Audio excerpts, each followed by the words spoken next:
చెప్తూ నా పేరు దేవిశెట్టి నరసింహారావు రొటేరియన్. మీరు భలే క్వశ్చన్ వేశారు. లాస్ట్ పరిపాలన ఉంది, ఈ పరిపాలన ఉంది. కానీ మమ్మల్ని మాత్రం ఒక కత్తి మీద సాము అంటే అది ఉద్యోగం అప్పు చెప్పారు. ఎందుకంటే ఒక ఎంప్లాయీకి అటు ఈ కత్తికి 210 అంటారే, అలా మాట్లాడేవు నువ్వు ఇప్పుడు. ఏది చెప్పాలి కానీ చెప్పాల్సిందే. ఎందుకంటే మా ఎక్స్పీరియన్స్ కానీ ఏదని కానీ మీకు పనికొస్తుంది తీసుకో. ఇదివరకు ఏంటంటే జగన్ గారి పరిపాలన ఆయన రెండుటి మీద చూశాడు. ఒకటి వచ్చిన డబ్బు అంతా కూడా డొనేట్ కావాల్సిన వాళ్ళకి సర్వీస్ చేస్తూ, దాన్ని ఏమంటారు, డొనేషన్ కాదు, అదేది పంచటం, దాన్ని పథకాలు పెట్టి డబ్బుని ఇచ్చారు.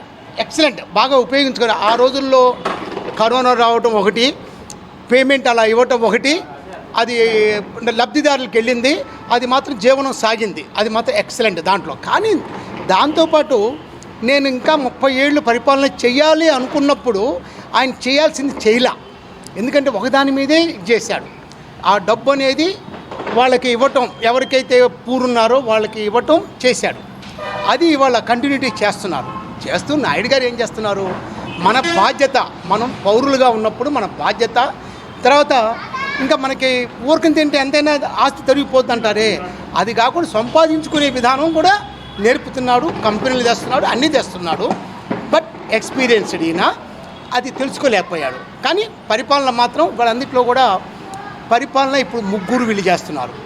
ఒక ఇంట్లో బాబాయి కంబైన్ ఫ్యామిలీ అంటారే, ఆ టైపులో వాళ్ళు చేసుకొస్తున్నారు.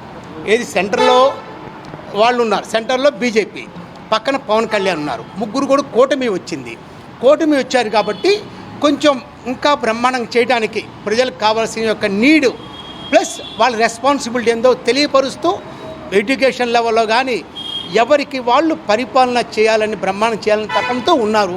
మరి ఎంతవరకు చేస్తారో, ఇవాళ జరిగింది 1 ఇయరే, ఇంకా 4 ఇయర్స్ ఉంది. మరి వీళ్ళ ముగ్గురు కలిసి ఉండాలి, మరి చెయ్యాలి. మరి ఎంతవరకు చేస్తారో చూడాలి. అక్కడ మోడీ మాత్రం సూపర్ డూపర్ మోడీ గారు. ఎందుకంటే మోడీ గారు ఎందుకంటే సూపర్ అంటే ఇవాళ సౌత్ టూర్లో ఉన్నాడు ఆయన. ఏది గల్ఫ్ అదేదో ఊరు వెళ్ళాడు. నిన్న కాశ్మీర్లో మరి అటాక్ జరిగేటప్పటికల్లా 26 మంది చనిపోయేకల్లా మరి ఊరితో బ్యాక్ వచ్చేసారు. వాళ్ళ పనులు వాళ్ళు చేస్తున్నారు. కానీ ఇప్పుడున్న కూటమి ప్రభుత్వం కాబట్టి ఇంకా బ్రహ్మాండంగా జరుగుద్దని చెప్పి మనం ఆశిద్దాము. నేను ఆశిస్తున్నాను కూడా. Thank you. Thank you.